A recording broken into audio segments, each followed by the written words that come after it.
Sex, porn, love addiction is all about self-soothing to manage your emotions. It got set up back in the childhood development years. It's just not about sex, it's not about porn. It's all about the repeated use has set up the physiology to crave those dopamine, serotonin, oxytocin, self-manufactured drugs in the body. It's impacting women, men, children aged 10 to 75 across all the age ranges, the sexes, the cultures, the professions.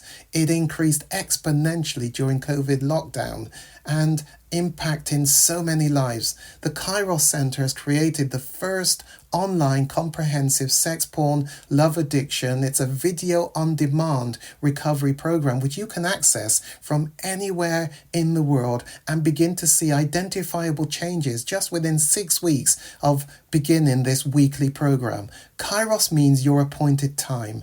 Isn't it your time to reclaim your life? Bring color back to life without shame.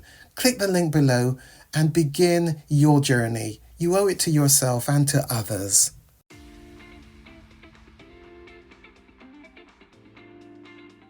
The next section of this article is compulsion takes over. At this point, compulsion takes over. The pleasure associated with an addictive drug or behavior subsides, and yet the memory of the desired effect and the need to recreate it, the wanting, actually persists. It's registered in the brain. It's as though the normal machinery of motivation is no longer functioning. The learning process mentioned earlier also comes into play. The hippocampus and the amygdala store information about the environmental clues. Remember the 5 senses? All the things that was caught up in the pleasure that you experienced from the desired substance, the desired behavior.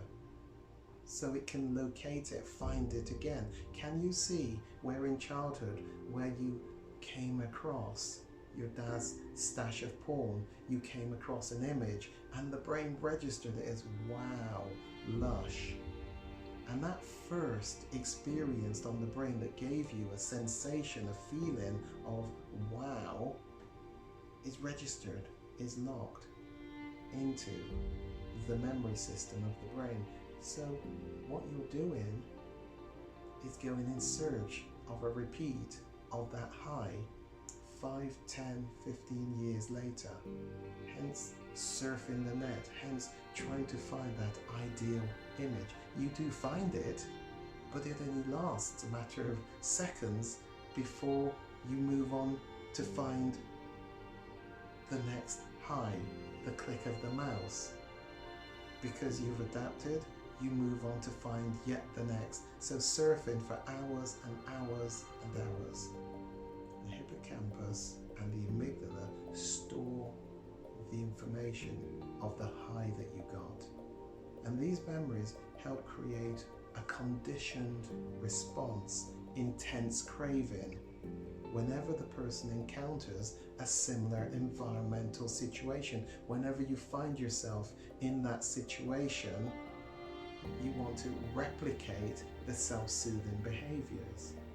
Cravings contribute not only to addiction, but to relapse after a hard-won sobriety.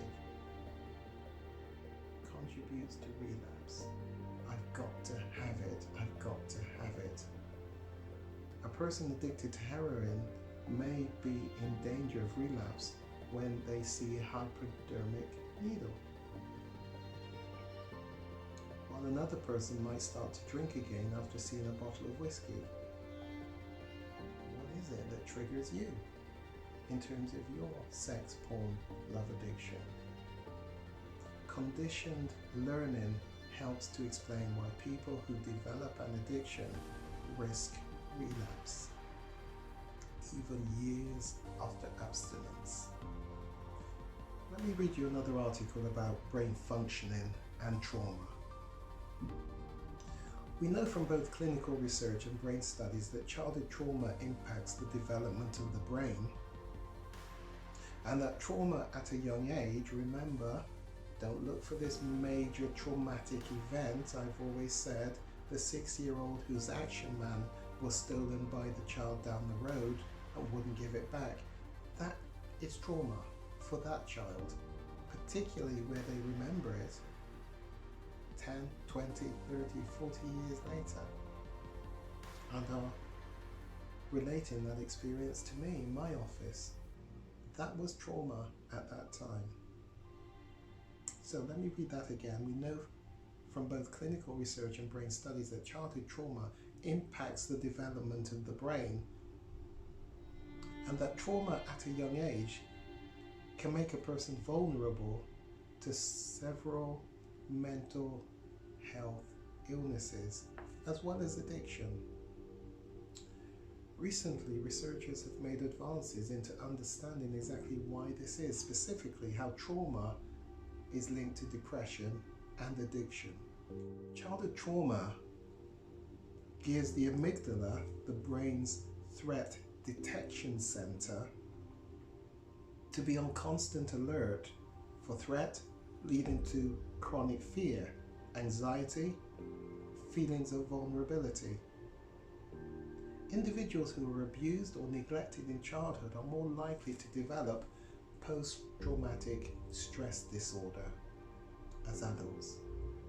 Childhood trauma also makes people more prone to depression and less able to calm or self-soothe, manage their emotions when distressed. Some research suggests that they may feel pain more acutely than other people. Trauma also interferes with the functioning of the hippocampus, the part of the brain responsible for the integrative processes that yield coherent memories. In the traumatized brain, images, emotions, sounds, smells, tastes, and somatic sensory experiences from the traumatic event exist as fragments in the right side of the brain. Many describe it as puzzle pieces that are in disarray. No picture, no coherent narrative exists to make sense of the event. That is why, in response to any reminder of trauma, people are activated into a fight, flight, freeze response, and often without even knowing why. They come upon a situation, they experience something, and they find themselves responding, sometimes uncharacteristically so, in a fight, flight, freeze. The brain remembers the stuff of the past. Remember when I held up the little fetus of you? So many experiences the brain has gone through in your developing years. But the brain remembers all those experiences, even if you don't, and you can't find it. And that's why certain situations that you find yourself in, you find yourself responding quite vehemently or in an out of characteristic way, because your brain is carrying the knowledge, even if you don't. And the brain doesn't want to repeat of that past. Since the right side of the brain does not record time chronologically, when triggered, the trauma survivor feels as though the traumatic experience is happening right now, even though it may have been some long time ago. It's not fully processed. The right side of the brain isn't telling you that was the past. It's treating it almost like it's, in fact, not just almost, as if it's happening again now. Hence your response to protect yourself, because it was such a painful past experience. For many people with post-traumatic stress disorder, memories get hung up in a loop of intrusive, disturbing, uncomfortable recollections. Childhood trauma disconnects neural networks that exist between the cortex, that's the brain center for exclusive control, not exclusive, executive control, and the parts of the brain having to do and deal with survival-oriented instincts. In other words, the parts of the brain that activate fight, flight, freeze response do not link up completely with the parts that regulate logical thinking. Something has gone wrong because of the childhood trauma. The link is not being made, it's damaged. Even if the traumatized person knows in the cortex, the logical reasoning, thinking part of the brain, that they survived, that the trauma event is in the past, and they can now make healthy choices, they still can't connect to that part of the brain and use the information stored to help them to do exactly that.